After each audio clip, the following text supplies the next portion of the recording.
의롭다 하심이 어떻게 하나님의 값없이 주시는 은혜의 행위입니까? 그리스도께서 의롭다 하심을 받는 이들을 위해 자기의 순종과 죽음으로써 하나님의 의를 적절하고 참되게 온전히 만족시키셨지만 하나님께서 이들에게 요구하셨을 의의 만족을 보증인에게서 받으시되 자기 아들을 이 보증인으로 주셔서 그분의 의를 이들에게 전가하시고 이들을 의롭다 하시는 일의 믿음 외에는 아무것도 요구하지 않으셨으며 게다가 이 믿음도 그분의 선물이므로 그들을 의롭다 하심은 그들에게 값없이 주시는 은혜입니다. 우리는 이제 그 보이지 않는 교회의 회원들이 누리는 이 복 중에서 제일 처음 이 칭의를 보고 있습니다. 이것이 이제 72문, 73문까지 이어집니다. 은혜 언약의 유일한 중보자 되시는 그리스도로부터 진실로 믿음과 회개로 나아가는 자들이 얻는 유익이 이루 말할 수 없이 있죠. 그러나 그 첫 사슬로 우리가 칭의를 보는 것은 의롭다 여겨주신 이 칭의가 대단히 중요한 주제이기 때문입니다. 당장 갈라디아서와 로마서만 보셔요. 사도가 이것을 얼마나 귀히 여기는지, 얼마나 목숨 걸고 지키는지를 알 수 있습니다. 그리고 어거스틴을 보세요.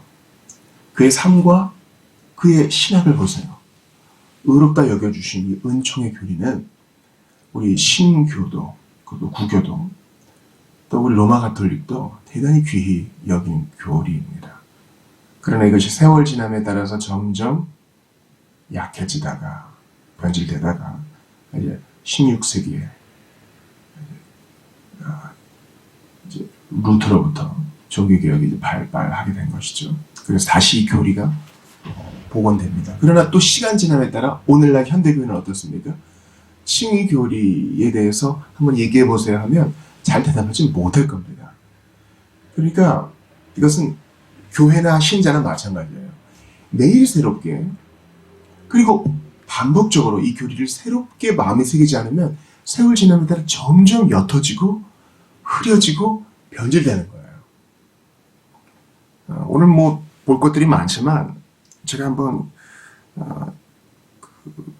참고 성구들을 보기 전에 여러분에게 간곡하게 부탁드리는 것이 있습니다. 1년에 한 번 우리가 성경 통독하죠? 1년에 한 번은 교리를 처음부터 끝까지 한번 볼 필요가 있어요. 즉, 뭐 신론이나 성경론으로부터 시작해서 종말론으로 끝나는, 아니면 뭐 신론이나 성경론으로부터 시작해서 교회론으로 끝나는 이런 교리의 전체 체계를 우리가 한번 볼 필요가 있어요. 이걸 보다 쉬운 말로 표현해드리면 하이데베르크 유리문답과 같은 것을 52주로 나눠져 있으니까 1년에 한 번은 볼 필요가 있어요. 네덜란드 교회들은, 일부 교회들은 이것을 또 지키고 있고 수백 년간 이것을 유지하고 있습니다.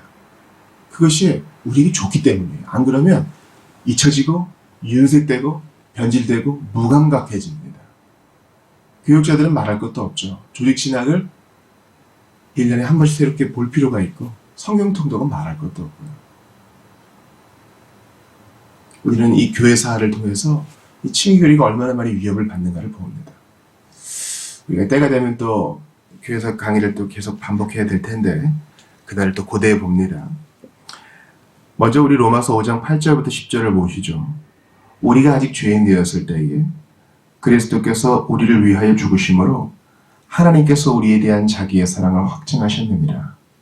그러면 이제 우리가 그의 피로 말미암아 의롭다 하심을 받았으니 더욱 그로 말미암아 진노하시면서 구원을 받을 것이니 곧 우리가 원수되었을 때에 그의 아들의 죽으심으로 말미암아 하나님과 화목하게 되었은즉 화목하게 된 자로서는 더욱 그의 살아나심으로 말미암아 구원을 받을 것이니라. 예수 그리스도는 칭의 받을 자를 위하여 하나님의 공의를 전적으로 만족시키셨습니다. 방금 읽은 본문이 얘기한 것을 마음에 새겨보세요. 무엇입니까? 그러면 이제 우리가 그의 피로 말미암아 의롭다 하심을 받았습니다. 우리가 하나님의 법정에서 하나님의 시각에서 너 죄 없다 뿐만 아니라 너는 이 나라의 구성원이다 뿐만 아니라 너는 나의 자녀다 뿐만 아니라 너는 예수 그리스도처럼 나의 율법을 순종하였구나라고 여겨주신 은혜는 예수 그리스도의 피, 그분의 희생 빼고는 생각할 수 없어요. 우리 오늘 문답에서 나왔지만 이것을 우리가 거저봤지만 사실은 그리스도께서 피값이라는 값비싼 대가를 치러주셨기 때문에 우리가 이거 받는 것이죠. 로마서 5장 19절도 봅시다. 한 사람이 순종하지 아니함으로 많은 사람이 죄 있는 것 같이 한 사람이 순종하심으로 많은 사람이 의인이 되리라. 의인은 뭡니까? 하나님이 의롭다 여겨주시는 사람. 어떻게 됩니까? 한 사람 예수 그리스도의 순종과 달게. 그러니까 로마서 5장 방금 읽었던 8절부터 10절에는 수동적 순종, 그분의 희생이 나오고 이제 19절에는 능동적 순종, 온전한 율법의 순종이 나오죠. 놀라워요. 그리스도의 희생과 순종과 달게 우리가 하나님의 시각에서 죄를 하나도 지지 않았을 뿐 아니라 율법을 순종한 대로 여겨주시니 그것이 동기가 돼서 더욱 그분께 감사하며 하나씩 하나씩 의를 이뤄가는 겁니다. 거룩을 연습하는 겁니다.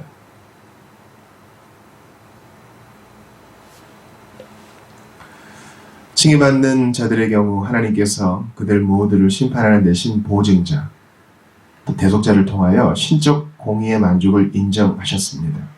이 보증자는 하나님 자신께서 준비하신 대속자이신 하나님의 독생자이십니다. 자, 디모데전서 2장 5절부터 6절을 보시죠. 하나님은 한 분이시요 또 하나님과 사람 사이의 중보자도 한 분이시니 곧 사람이신 그리스도 예수라. 그가 모든 사람을 위하여 자기를 대속물로 주셨으니 기약이 이르러 주신 증거니라. 오직 주 예수 그리스도를 통해서만 우리는 이 칭의의 복을 누릴 수 있습니다. 히브리서 10장 10절을 보시죠. 이 뜻을 따라 예수 그리스도의 몸을 단번에 들이심으로 말미암아 우리가 거룩함을 얻었노라. 예수 그리스도께서 다른 사람 아니에요. 신인신 예수 그리스도께서 몸을 들이심으로 우리가 거룩함을 얻었습니다. 칭의의 복을 얻었습니다. 마태복음 20장 28절입니다. 인자가 온 것은 섬김을 받으려 함이 아니라 도리어 섬기려 하고 자기 목숨을 많은 사람의 대속물로 주려 하려 함이니라. 대속물, 이것을 기억하세요. 구약에서 대속물은 각종 곡식과 기름과 동물의 몸이었으나 이제 그리스도께서는 영단번에 자기 몸을 제물로 드리사 우리로 하여금 의롭다 하심 칭의의 특권을 누리게 하셨습니다. 다니엘 9장 24에서 26절을 봅시다. 내 백성과 내 거룩한 성을 위하여 이른 이래를 기한으로 정하였나니 허물이 그치며 죄가 끝나며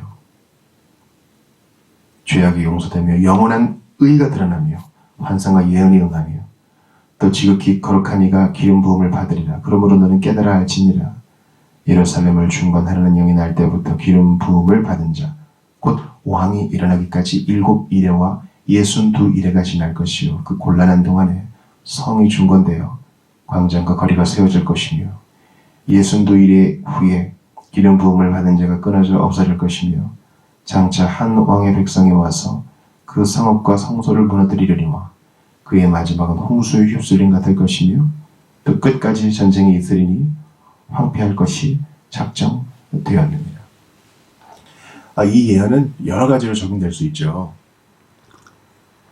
그러나 지금은 시간 관계상 그리스도의 초림과 재림의 상황에 모두 적용될 수 있다라는 것을 기억하면서 하나의 어구에 좀 집중합시다. 영원한 의가 드러나며 기름 부음을 받은 왕 예수 그리스도 까닭에 영원한 의가 드러난다. 이 칭의에 대한 예언이 구약에 이미 제시되었다는 것을 기억할 필요가 있습니다. 이사야 53장 4절부터 6절은 아주 유명한 구절이죠. 그는 실로 우리의 질고를 지고 우리의 슬픔을 당하였거늘 우리는 생각하기를 그는 징벌을 받아 하나님께 맞으며 고난을 당한다 하였노라.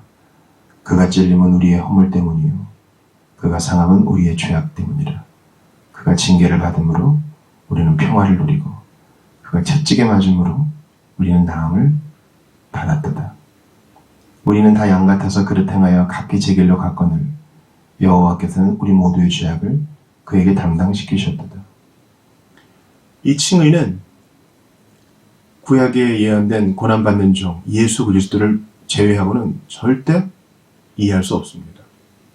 칭의의 복, 칭의로 말미암는 결과, 그리고 칭의라는 사슬로부터 이어지는 또 다른 건강과 부귀와 현재 누리는 그 유익들을 생각하기 전에 우리는 먼저 이 사슬이 가능하게 해주신 예수 그리스도를 집중하여 봐야 돼요. 그분이 얼마나 값비싼 대가를 치르시고 이 칭의라는 복을 획득하시어 우리에게 거저주셨는지를 봐야 합니다. 그분은 그것을 자신의 희생으로, 자신의 죽음으로 획득하신 것입니다. 이사야 53장 10절부터 12절 봅시다. 여호와께서 그에게 상함을 받게 하기 시기를 원하사 질고를 당하게 하셨은즉 그의 영혼을 속건제물로 드리기에 이르면 그가 씨를 보게 되며 그의 날은 길 것이요 또 그의 손으로 여호와께서 기뻐하시는 뜻을 성취하리로다. 그가 자기 영혼의 수고한 것을 보고 만족하게 여길 것이라. 나의 의로운 종이 자기 지식으로 많은 사람을 의롭게 하며 또 그들의 죄악을 친히 담당하리로다. 그러므로 내가 그에게 존귀한 자와 함께 몫을 받게 하며 강한 자와 함께 탈취한 것을 나누게 하리니 이는 그가 자기 영혼을 버려 사망에 이르게 하며 범죄자 중 하나로 헤아림을 받았음이니라. 그러나 그가 많은 사람의 죄를 담당하며 범죄자를 위하여 기도하였느니라. 참 여러분, 그리스도 오시기 수백 년 전에 이사야가 정확히 예수님을 예언한 것, 성령 하나님은 놀랍지 않습니까? 이런 명백한 구절 앞에서 그리스도를 부인하다니, 이건 정말 그들의 눈이 가려진 것입니다. 이사야가 뭐라고 얘기합니까? 그의 날은 길 것이요 그의 손으로 하나님이 기뻐하시는 뜻을 성취하는데 그 성취가 무엇입니까? 나의 의로운 종이 자기 지식으로 많은 사람을 의롭게 하며. 이 칭의의 복은 구약에 예언되어 있는 겁니다.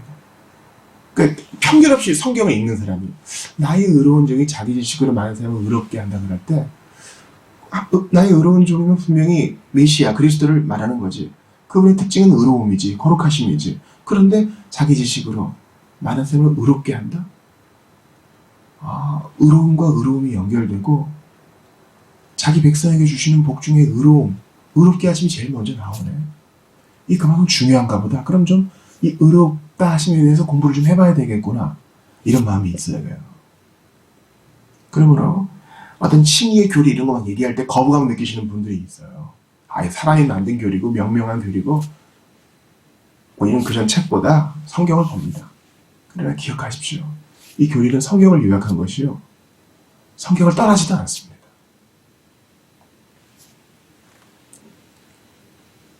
히브리서 7장 22절 봅시다. 이와 같이 예수는 더 좋은 언약의 보증이 되셨느니라. 더 좋은 언약의 보증. 이를 위하여 피를 흘리셨고 말씀을 성취하셨습니다. 칭의는 오직 그리스도, 전적으로 그리스도의 은혜가를 받는 것입니다. 로마서 8장 32절을 보시죠. 자기 아들을 아끼지 아니하시고 모든 사람을 위하여 내주시니가 어찌 그 아들과 함께 모든 것을 우리에게 주지 아니하시겠느냐. 모든 것 주시기 위하여 자기 아들을 아끼지 않으셨습니다. 결국은 칭의는 그리스도에게 집중하지만 더 올라가면 삼위 하나님께 그 영광을 돌리게 되는 것이죠. 예수께서 획득하신 그 은혜는 성부께서 성자를 억지로 보내신 것이 아닙니다. 성자의 자원함이 있었던 것입니다. 어떤 사람들은 하나님을 폭력적으로 봐요. 야, 어떻게 그렇게 무자비한 피 흘림으로 거룩이란 것을, 의롭다 하심이라는 것을 얻게 하고 많은 사람에게 선물을 주기 위하여 어떻게 독생자한테 그럴 수 있느냐. 그러나 그것은 인류의 죄를 향한, 그 심판을 향한 그 연민 까닭에, 그 사랑 까닭에 그리스도께서 자원하신 것입니다. 자원하셔서 스스로 많은 사람의 대속물이 되신 것입니다. 아버지 역시 죄인 사랑으로 죄인 구원하시기 위하여 자기 아들을 아끼지 아니하시고 사랑과 공의의 하나님께서 십자가에서 과거, 현재, 미래의 모든 죄인이 받을 그 형벌을 그리스도에게 쏟아 부으셨습니다.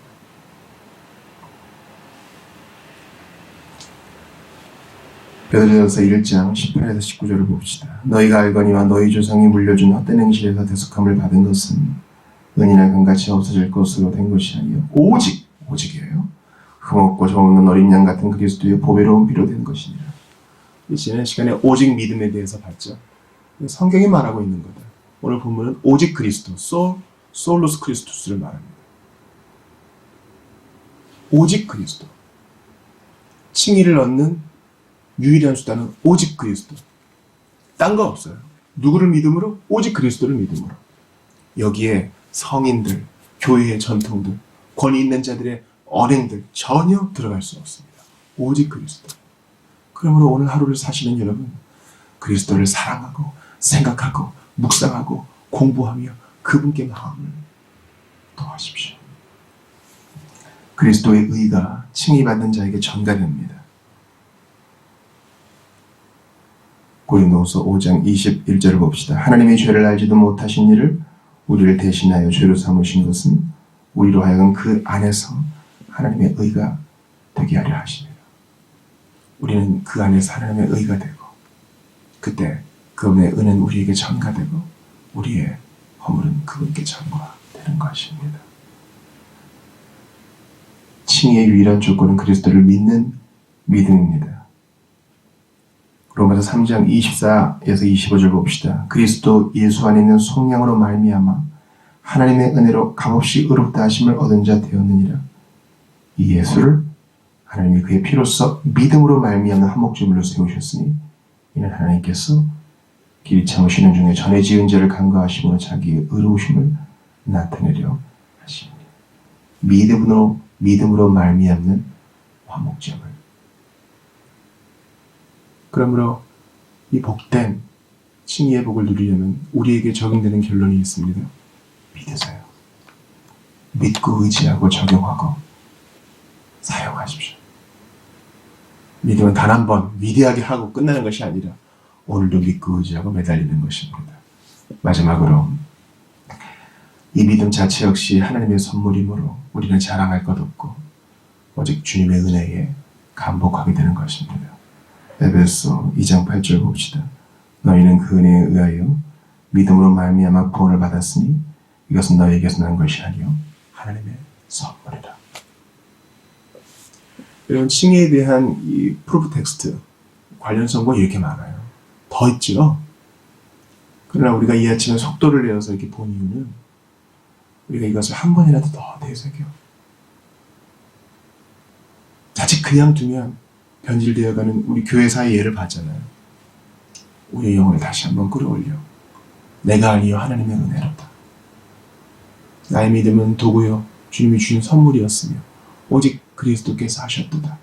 우리가 그 믿음으로 나아갈 수 있기를 바랍니다. 엎드려 예수님을 찬양합시다. 마음 다해 성부 하나님께 내 마음과 존재를 드립시다.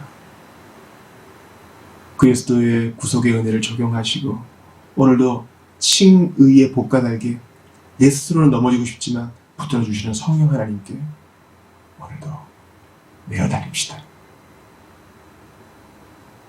칭의가 어떻게 하나님의 값없이 주시는 은혜의 행위입니까? 그리스도께서 의롭다 하심을 받은 이들을 위해 자기의 순종과 죽음으로써 하나님의 의를 적절하고 참되고 온전히 만족시키셨지만 하나님께서 이들에게 요구하셨을 의의 만족을 보증인에게서 받으시되 자기 아들을 이 보증인으로 주셔서 그분의 의를 이들에게 전가하시고 이들을 의롭다 하시는 일에 믿음 외에는 아무것도 요구하지 않으셨으며 게다가 이 믿음도 그분의 선물이므로 그들을 의롭다 하시는 그들에게 값없이 주시는 은혜입니다. 아멘. 이 은혜 가운데 거하시는 여러분들 되시기 바랍니다.